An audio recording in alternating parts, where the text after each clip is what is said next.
नमस्कार, प्रादेशिक समाचार के साथ मैं आराधना कुमारी। केंद्रीय गृह मंत्री अमित शाह ने कहा है कि नरेंद्र मोदी सरकार ने देश की सुरक्षा प्रणाली को मजबूत बनाकर सुरक्षित भारत बनाया है।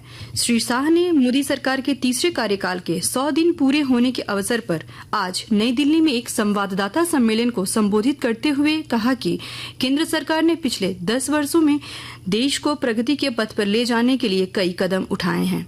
उन्होंने कहा कि पहले 100 दिनों में 15 लाख करोड़ रुपए की परियोजनाओं को स्वीकृति दी गई है। श्री शाह ने कहा कि सरकार की मेक इन इंडिया पहल से भारत दुनिया में उत्पादन का केंद्र बन गया है।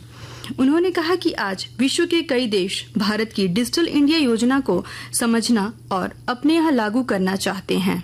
मैं बहुत फख्र के साथ कह सकता हूं कि भारत पूरी दुनिया में उत्पादन का सबसे चहेता केंद्र बन चुका है। हमारी डिजिटल इंडिया की योजना को दुनिया के कई देश समझना भी चाहते हैं, स्वीकारना भी चाहते हैं और उसको अपने विकास का आधार भी बनाना चाहते हैं। इकोनॉमी के 13 पैरामीटर्स में हमने डिसिप्लिन लाई है और प्रगति भी की है। अंतरिक्ष के क्षेत्र में आज सभी लोग भारत का भविष्य उज्जवल है, इसको एक्नॉलेज करते। 10 वर्ष में आजादी के बाद पहली बार दुनिया ने रीढ़ की हड्डी वाली विदेश नीति को देखने का मौका मिला है। 10 साल में देश के 60 करोड़ गरीबों घर, शौचालय, गैस, पीने का पानी, बिजली, 5 किलो मूंग अनाज और 5 लाख तक की स्वास्थ्य की सुविधाएं देने का काम नरेंद्र मोदी जी ने किया है।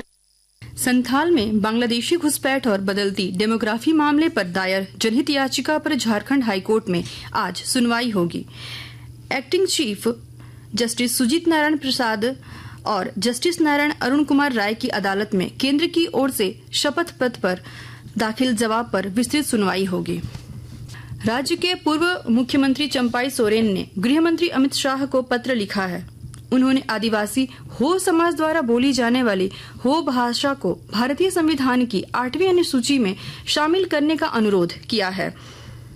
झारखंड कर्मचारी चयन आयोग की स्नातक स्तरीय प्रतियोगिता JSSC CGL परीक्षा रांची समेत अन्य जिलों में 21 और 22 सितंबर को आयोजित होने जा रही है। JSSC आज आधिकारिक वेबसाइट पर एडमिट कार्ड जारी करेगा। भारतीय जनता पार्टी के राष्ट्रीय अध्यक्ष जगत प्रकाश नड्डा ने नई दिल्ली स्थित पार्टी मुख्यालय में आज सेवा पखवाड़ा के दौरान रक्तदान शिविर का उद्घाटन किया।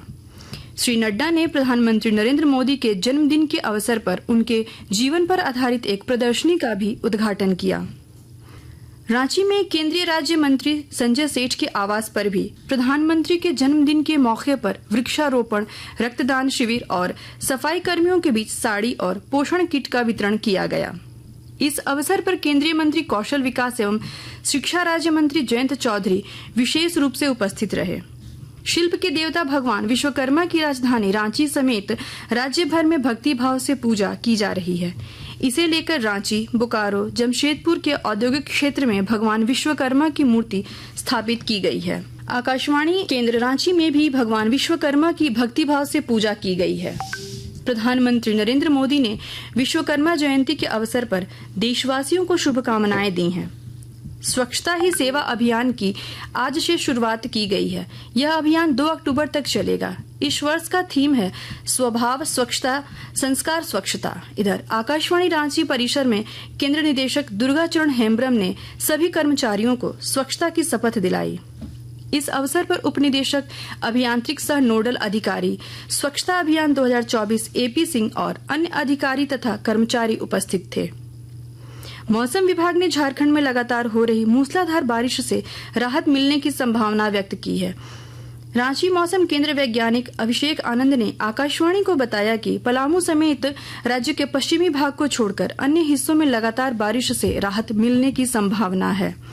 प्रदेश के कई जिलों में लगातार बारिश से जनजीवन प्रभावित हुआ है और कई जगहों पर जान माल की क्षति भी हुई है। नदियों, नालों और डैमों का जलस्तर उफान पर है। इधर रांची जिले में भारी बारिश को लेकर उपायुक्त राहुल कुमार सिन्हा ने सभी संबंधित पदाधिकारियों को सतर्कता बरतने का भी निर्देश दिया है। इसके साथ ही आकाशवाणी रांची से प्रादेशिक समाचार का ये बुलेटिन समाप्त हुआ। नमस्कार।